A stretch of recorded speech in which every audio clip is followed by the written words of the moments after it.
Tonight at the IOD we're talking about entrepreneurship and startups. We've got people like Oli Barrett, who's one of the best known young British entrepreneurs. We've got Adam Parr, who was Formula One Williams boss, and then groups like OneLeap, which are incredibly entrepreneurial business propositions based on the internet but linking people together. And the extraordinary cross-section that we've got tonight goes right back to the IOD's roots, which are about starting up businesses, getting people going in business and creating what are real working assets for the community at large. And we know that's where Britain's economic future is based. I think events like this are absolutely critical. They are extremely important to get bigger businesses and smaller businesses talking to each other. Quite often people used to come to me and say, I've got a really good solution for pit stops, or that was always tricky. I think it's quite tricky to go to a company and tell them that you can do their core business better than they can. I think where the opportunity is to open their minds to thinking differently. I absolutely love the panel discussion today because so many of the panel had got both big corporate and entrepreneurial experience, and I love the way they gave really practical examples, from how we got into Volkswagen to how we actually did a practical deal with one of the companies that went on to change our future. And too often it's very broad and not specific enough. Trevor comes on board as our chairman. The next day we get a call from Volkswagen, which was great, but also hugely frustrating because we had failed to achieve that. In 2007, we all agreed as a sport that we were going to introduce hybrid technology, and we didn't have any hybrid technology. And the issue with hybrid technology is storage. So that was an example where we went out and bought a company that had developed a flywheel. So it was a completely different product, I suppose. I think this is an incredibly timely discussion for the big business, small business debate. Everyone now acknowledges that there are benefits to be had on both sides. And the question really is in the detail. How can we create these conversations, create a trusted space to foster the kind of value creation for both sides that everyone wants and that's so good for the economy? What we're talking about here is how do you engage with a big company to unlock what their potential is. Yes. Listening to the panelists, the biggest takeaway was that often it's just a question of understanding where each other is coming from. If we think about Beauty and the Beast, who did ultimately dance together, didn't they, Bill? Is your slightly sceptical view that these two can ever dance together? What do you think? Can they dance together? Because they do, don't they? We've had some wonderful collaborations. You were bought by, Zipcar. It's not all bad. For that, you need a bit of time and a bit of space, and that's often what entrepreneurs lack. They put in this pitch environment and given no time. With a bit more, they can work wonders. And that's always the problem. You go in through the CEO who loves Formula One and then hit the marketing people who hate it, or vice versa. Yes.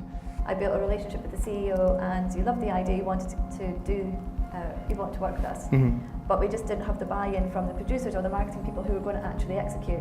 I think the main sort of benefits from the panel discussion was actually learning what was beneficial to the entrepreneurs from the big business side. I think a lot of people see it from one side and not the other. A lot of people see certain ways of approaching big business, and actually learning how other people have done it was hugely beneficial for me personally. Collaboration requires a lot of listening, a lot of paying attention to what somebody else needs. Entrepreneurs often do exactly what you just said, which is they know exactly what they want, and they'll spend 98% of the time discussing their idea. Yes. And when they walk out, first of all, they've heard nothing. Yes, because they've never stopped talking. Yep. And it's not going to succeed unless everybody's on the same page, and every single one of us said that in some way, shape or form. What I'm sensing here is a large corporate saying, we are, on the one hand, as my grandmother used to say, screwed, yeah? And on the other end of the spectrum, we've got a big opportunity here, yeah?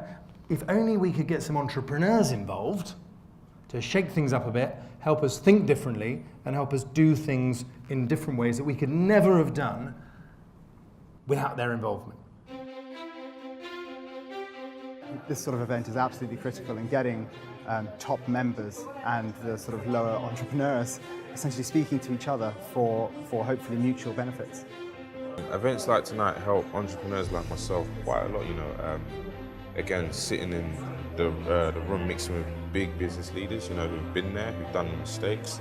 and you know, got stories to tell. Bringing kind of entrepreneurs and founders and also established kind of bigger businesses together to start the dialogue and hopefully then continue the dialogue and make relationships kind of happen naturally by their own accord, but by bringing people together and being that organisation that does that. In purely geographic terms, the IOD is bang in the middle of the best city on the planet, and it's perfectly located in every sense to bring great people together. It has hundreds of years of history, and yet people still come to it as somewhere where they know they're going to meet interesting people, and it is immensely well placed to convene great conversations. And what I loved about this evening was it was humble enough to say, we don't know where those conversations are going to go.